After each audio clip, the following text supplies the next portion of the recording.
Deuxième définition du beau. Est beau ce qui plaît universellement sans concept. Ce qui plaît universellement.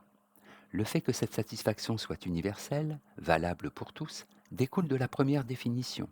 En effet, nous avons vu qu'être sensible à la beauté relève d'une sensibilité purifiée de la convoitise, de la crainte, du désir, du confort, bref, de tous les intérêts particuliers.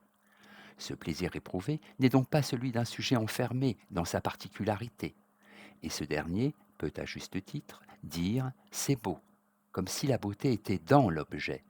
Il peut légitimement s'attendre à ce que tout autre éprouve la même satisfaction. Sans concept, l'assentiment universel est seulement une idée. Il n'y a pas de preuve pratique ou conceptuelle de la beauté.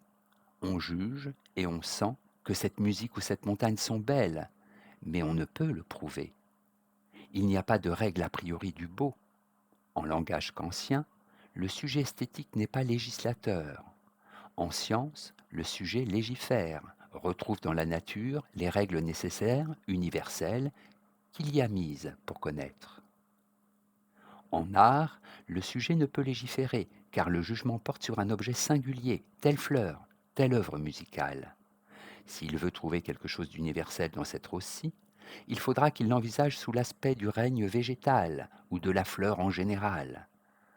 S'il veut trouver quelque chose d'universel dans une musique, il faudra qu'il l'envisage sous l'angle des règles de composition. Il aura des concepts, mais point de beauté. Kant écrit: quand on juge les objets simplement par concept, toute représentation de la beauté se perd. C'est ce qui peut arriver quand un critique d'art explique un poème. Comme la beauté est toujours saisie sur un objet concret, matériel, singulier, il n'y a pas de règle universelle du beau. Le jugement de goût n'est pas un jugement de connaissance.